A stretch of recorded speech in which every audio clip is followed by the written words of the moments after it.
Bonjour tout le monde. J'ai fait de la correction de vos chaînes de cotes et j'ai l'impression qu'il y a des petites choses qu'il faudrait peut-être éclaircir ensemble. Donc, je vais vous faire une sorte de petite démo de ce que pourrait avoir l'air votre chaîne de cotes, du moins comment procéder parce que soit vous avez besoin d'un rafraîchissement ou quoi que ce soit. On va faire ça ensemble. Je vais comme été chercher vite vite un modèle 3D ici que vous avez peut-être vu là, j'ai pris un au hasard comme ça, je l'ai modifié légèrement pour que certaines choses soient apparentes. Donc, on va faire semblant qu'on cherche à avoir le jeu qui est entre ça et ça ici. On va l'appeler JA, d'accord, comme ceci. Donc, ce qui se passe avec JA, lorsque je veux le trouver, la première des choses qui se passe, c'est que il faut toujours regarder est-ce que ton jeu est de chaque côté, d'un seul côté. Dans ce cas-ci, j'ai un jeu à droite, j'ai un jeu à gauche.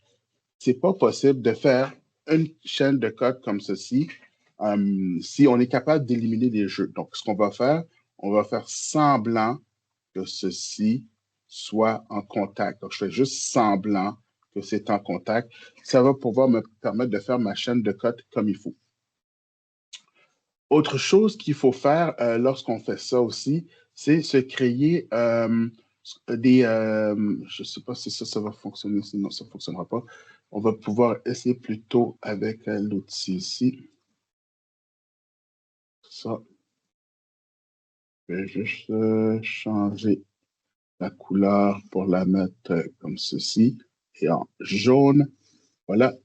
Et là, ce qui arrive, c'est que il faut absolument identifier les faces de contact. Parce que la chaîne de code, si on n'arrive pas à comprendre le principe de phase de contact, ça ne fonctionnera pas. Donc là, regardez, je cherche la chaîne de code parle de là pour aller ici. Je vais vous donner un petit truc, disons, euh, qui n'a pas été montré avant peut-être, parce que genre, j'y ai pensé l'autre jour, mais on va essayer de faire ça avec SolidWorks ici. Je ne suis pas très bon en SolidWorks, comme vous le savez, c'est pas mon logiciel. Moi, j'adore Katia. Donc, voici la pièce d'arrivée. Donc, on part de ce point-là et on va à ce point-là. Donc, ce qu'on va faire, la pièce d'arrivée, on va la fixer en place. Donc, je vais prendre ça, je vais créer une contrainte avec cette pièce-là, puis je vais juste la bloquer sur place, tout simplement. OK? Pourquoi? Ben, c'est mon arrivée. OK? Contrainte crochet, ça ne fonctionne pas, c'est pas blocage. Je dis que c'est pas vraiment mon logiciel. Je vais faire un undo. Je vais tenter de le bloquer de nouveau. Je prends ça comme ceci et je viens le bloquer comme ceci. Et crochet. Mhm. Ah, c'est vrai, excusez-moi. Je vous ai dit, c'est pas mon logiciel. C'est vrai que dans ce logiciel-là, pour le bloquer, il faut faire fixer tout simplement. Voilà. Donc, là, il est bloqué. Je ne peux pas bouger. L'objectif de ce que je veux faire, c'est d'arriver à que mes pièces ne bougent pas dans le sens qui m'intéresse, c'est-à-dire de droite à gauche. Donc, le but, je veux savoir ce jeu-là, c'est quoi? Ben, quand ce jeu-là va être respecté, ben, la pièce devrait arrêter de bouger. Présentement, vous voyez, mes pièces bougent. Donc, elle bouge. Donc, qu'est-ce que va se passer pour que la pièce cesse de bouger de droite à gauche? Et ça, c'est ce que je veux savoir. Donc, si je regarde ici, pour qu'elle arrête de bouger de droite à gauche, ben, c'est tout à fait logique de dire, ben, je vais la contraindre. Je vais la contraindre avec quoi? Ben, si vous regardez quelle face je peux contraindre, je vais probablement contraindre cette face-là avec cette face-là.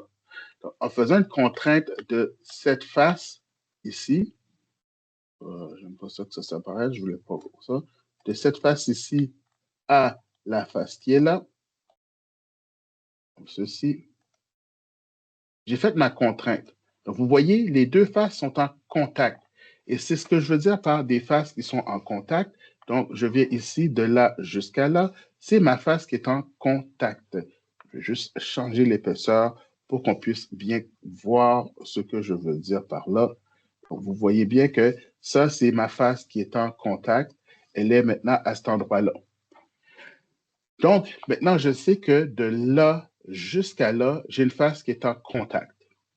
Disons que cette pièce ici, je vais dire que c'est la pièce numéro 1.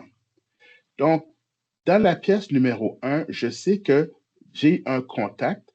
Donc, de la face que je veux aller jusqu'à mon contact, c'est la seule place que je peux avoir un vecteur. Donc, je vais prendre ceci, je vais créer un vecteur. Donc, les vecteurs doivent toujours finir sur une face jaune. D'accord? Je vais de là jusqu'à là. Ça veut dire que ce vecteur-là, c'est un vecteur pour le jeu A. Et ce vecteur-là est une dimension de la pièce 1. Oups, désolé, j'écris ici. C'est un petit peu difficile avec ce stylet-là et le logiciel que j'utilise. Donc, maintenant que je sais que c'est ça, je suis parti de là jusqu'à là. Maintenant, la question est, est-ce que ma pièce arrête de bouger? Mais non, regardez, elle bouge encore. Donc, moi, je veux que ça arrête de bouger. Qu'est-ce qui va l'empêcher de bouger? Ben, si vous regardez qui va de droite à gauche, c'est quoi qui va m'empêcher de bouger? C'est la vis qui est ici. Donc, la vis, les éléments qui sont comme des vis ou encore des rivets qui sont centrés comme ceci, il faut dire que ça, c'est des cotes.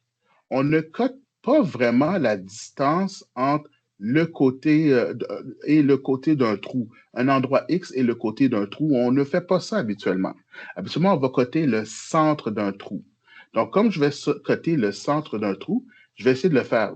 Donc, comment je vais faire pour l'empêcher? Ben, c'est simple. Je vais prendre ceci. Je vais prendre une contrainte qui va aller, je vais recommencer mes contraintes. Je vais chercher une contrainte qui va aller entre le trou ici et celui-là. C'est ce qui va être, et je ne sais pas ce que j'ai fait, pas parallèle, coaxial. Pourquoi ça ne fonctionne pas? Impossible de créer. J'ai sûrement fait voilà, comme ceci. Ah, je me suis trompé de trou. Je vais recommencer. Undo. Bon. Je vais essayer de le faire plutôt avec le trou du bas. Ça va être plus facile. Donc, je vais faire une contrainte entre ceci et la vis. Je vais utiliser celui-là. Je crois que c'est à cause que j'ai utilisé un patron. Donc, c'est comme ceci. Donc, vous voyez que j'ai créé une contrainte là-dedans. Ça veut dire que la contrainte va vers le centre du trou. Donc, sur ma chaîne de code, je vais ici dessiner mon axe. Donc, j'ai un axe comme ceci. OK? C'est mon axe. Donc, maintenant, ici, pour l'empêcher de bouger de droite à gauche, quel est l'endroit où ce que je suis? Ben, en fait, compte, si je retourne ici, c'est-à-dire que mon point de jonction, lorsque les deux se touchent, ils se touchent par cet axe-là. Donc, ici, ma pièce qui est ici touche à l'axe ici. Cette pièce-là, je vais l'appeler comment? Ben, je vais l'appeler pièce 2. Et je pars dans la pièce 2, je vais aller d'ici jusqu'à celui-ci. Je ne peux pas passer 2 fois dans les pièces. Donc, si vous devez passer 2 fois dans les pièces, c'est interdit selon la méthode que nous avons appris. Arrivé à cet endroit-ci, j'ai mon deuxième vecteur. Donc, je suis encore en train de faire quoi? Je suis encore en train de faire le vecteur A. Et ceci va être une cote sur la pièce 2. Ensuite de ça, je vais prendre ici, je me ramasse dans la vis. OK, de la vis jusqu'à celui-ci, j'ai une dimension de 0. Je ne mets pas de dimension de 0, c'est qu'à l'intérieur de la vis, ici, vers l'intérieur du trou ici, la dimension de 0 n'existe pas. Donc, je pourrais appeler ceci la pièce, disons, 3. Mais à l'intérieur de la pièce 3, la cote n'existe pas. C'est une cote de 0, puis on ne met pas les cotes de 0. OK. De la vis, je vais maintenant passer à celle-ci, qui est la pièce 4. Donc, pour passer dans la pièce 4, je suis encore de là, je vais avoir une cote de 0. OK, je n'écris pas les cotes de 0. C'est normal que je n'ai pas de vecteur à ce moment-là à l'intérieur de la pièce 3 pour aller à la 4. Arrivé ici, ma destination, n'oubliez pas, c'est laquelle? C'est celle-ci. Donc, là, j'ai fait un lien entre les deux, ils sont coaxiales. Est-ce que le tout bouge encore? Donc, le principe, comme je vous ai dit, c'est de s'arranger que ça ne bouge plus. Donc, je fais ici de gauche à droite. Ah, ça ne bouge pas. Excellent. Donc, je suis rendu ici. C'est pas si excellent que ça parce que le fait est que je crois que j'ai oublié une contrainte pour cette démonstration-là qui a été ajoutée peut-être à cause de... Bref, j'ai utilisé ça. Vous pouvez imaginer qu'il manque une dimension ici pour me faire bouger. D'accord? Je vous demande d'utiliser votre imagination. Donc, la dimension qui me manque pour m'empêcher de bouger, en fin de compte, ce serait entre cette vis-là et cette vis-là. Donc, où est-ce qu'elle est? Je vais encore une fois créer un axe ici. Vous voyez? Et cet axe-là, bien sûr, il va être mon, ligne, comme ça. Et on va créer une ligne ici. Donc, je vais surligner ça en jaune parce que c'est mon point de contact. Et une fois que j'ai trouvé ça, donc de ce point de contact-là à ce point de contact-là, je vais avoir une flèche. Et cette flèche-là va voyager à l'intérieur de la pièce 4. Donc, il s'agit de mon vecteur A4. Donc, A2, A3 n'existe pas. A4 va de là jusqu'à là. A4, je suis rendu dans la pièce 5 qui est ici. Et dans la pièce 5, ben, c'est une distance de 0 de haut en bas, donc je n'ai pas vraiment de vecteur. Mais de ça, je touche maintenant la pièce qui est ici, qui est ma pièce d'arrivée. Donc maintenant, arrivé ici, je suis à ma pièce d'arrivée qui est la pièce 6. Excellent. Sauf que j'arrive dans le centre de la pièce ici et je ne veux pas arriver au centre. Dans la pièce 6, qui était mon point d'arrivée, bien, à ce moment-là, je veux me rendre à la place qui est pointée ici. Donc, je vais faire un dernier vecteur qui va partir de mon point de contact jusqu'à la face voulue. D'accord? Donc, c'est la façon qu'on peut faire ça. Donc, vous voyez ici que je passe d'une face à toujours une phase de contact, à une autre phase de contact, et ensuite de ça, je reviens de cette face-là à celle qui est ici pour revenir en place. Une fois qu'on a fait ça, tout ce qu'il faut faire, bien sûr, c'est de le mettre bien beau pour pouvoir, on peut faire de l'esthétisme, je veux dire, on va nettoyer le tout pour que ce soit plus beau pour y arriver. Donc, au lieu d'avoir un vecteur à cet endroit-ci, ce serait mieux de le mettre à cet endroit-là pour faire la même chose. Donc là, j'aurai mon A2 à cet endroit-ci. Ensuite de ça, je reviens pour mon A4. Donc, je vais passer de là jusqu'à ceci, à cet endroit-ci. Et ensuite de ça, je vais faire un vecteur qui s'en vient ici pour faire mon 6. Donc, A2, en haut, ça va être A4. Ça. Et en bas, ça va être A6. Et je peux bien sûr effacer les vecteurs qui ne sont maintenant plus nécessaires et ceci pour faire.